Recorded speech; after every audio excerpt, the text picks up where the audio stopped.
So I've been thinking a lot lately about this advice that gets thrown around constantly in the online business world. You need to find your niche. And I'm starting to realize I might fundamentally disagree with this entire premise. Like everywhere you look, there's someone telling you to narrow down, specialize, become the go-to person for one very specific thing. Pick a lane and stay in it. Riches are in the niches. You've heard it all before. But something's been bothering me about that whole approach. What if the real opportunity isn't in becoming more narrow, but in staying beautifully, intentionally broad? What if refusing to niche down is actually the more honest and sustainable path? I know that sounds completely backwards to everything we are told about building an audience or a business online. So let me share what I mean by walking through this shift I've been thinking about. I keep hearing from creators who feel trapped by their own success.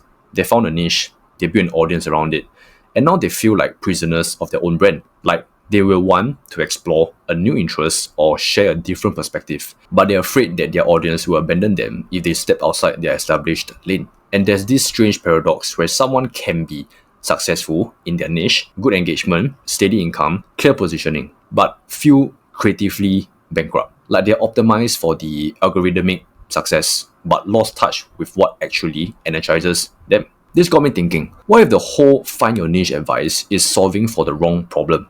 What if it's optimizing for short-term clarity at the expense of long-term authenticity? The first thing I started questioning was this assumption that people want to follow you for one specific topic. Because when I look at the creators and thinkers I'm genuinely drawn to, they are not one-dimensional. They are curious about multiple things. They make connections between seemingly unrelated ideas. That's what makes them interesting. I started thinking about it like this. Human beings are naturally multifaceted. We don't experience life in neat categories. So why would we expect our work or our creative output to fit into neat categories? Maybe the attempt to force ourselves into a niche is actually fighting against our natural way of being. There's this concept in philosophy called Renaissance thinking.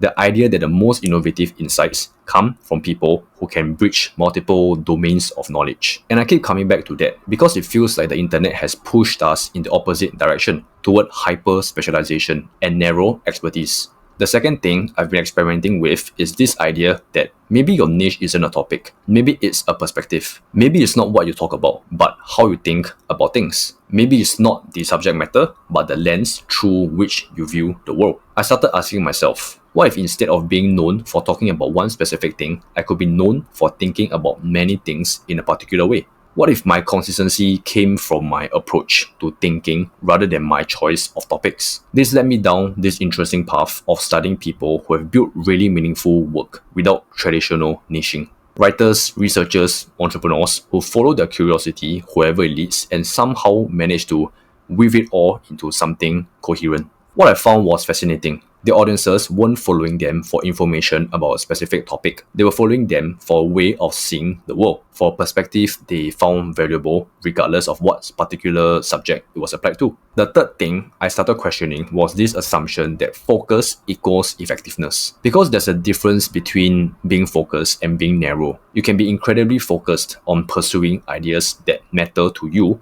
while still allowing these ideas to span multiple domains. I started paying attention to the moments when I felt most energized creatively, and almost none of them came from staying strictly within one topic. They came from making unexpected connections, from applying insights from one field to problems in another, from following curiosity even when it led me somewhere my audience might not expect.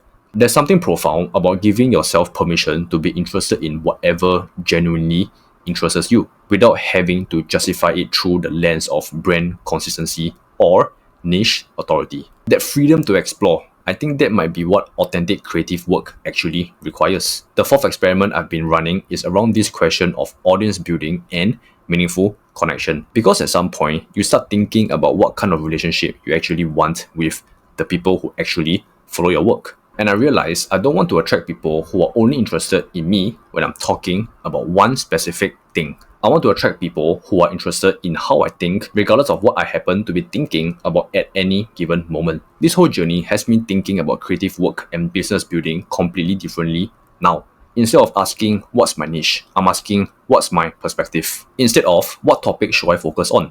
I'm asking, what way of thinking do I want to develop and share? And that's led me to this model I've been exploring, the multi-interest creator. Not because it's trendy or because some guru said it's the future, but because it seems like the most honest way to align your creative output with your actual curiosity and interests. I'm still figuring this out, to be honest. This isn't me telling you I've cracked the code on building an audience without a niche. This is me sharing what I'm learning as I experiment with staying intentionally broad in a world that rewards specialization. Maybe the riches aren't in the niches. Maybe they are in the connections between niches. Maybe success isn't about becoming the world's leading expert on one narrow thing. Maybe it's about becoming someone who can think clearly and creatively about many things. Maybe your refusal to pick a lane isn't a weakness or a lack of focus. Maybe it's actually your superpower, your ability to see patterns and make connections that more specialized thinkers might miss. I don't know if I'm right about any of this, but I know the pressure to niche down never felt authentic to me. And this broader approach feels more sustainable and weirdly more exciting. So what do you think? Are you feeling pressure to narrow down where your interests naturally span multiple areas? Let me know in the comments down below what your relationship with the whole niche concept looks like right now. So, speaking of experimenting with different approaches, I've been working on something called the One Person Business Academy.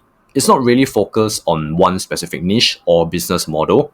It's more like a community of people who are all trying to figure out how to build work around their natural curiosity and interests, even when those interests don't fit into neat categories. If you're someone who's been feeling pressure to narrow down but wondering if there's a different way to think about building an audience and a business, you might find it interesting. We are all just figuring out all together, exploring what it means to stay authentically broad in a world that rewards specialization. There's no pressure or artificial urgency here. If this resonates with how you're thinking about your creative work, there's a link in the description. If not, no worries at all. Either way, thanks for watching and I'll see you guys in the next video.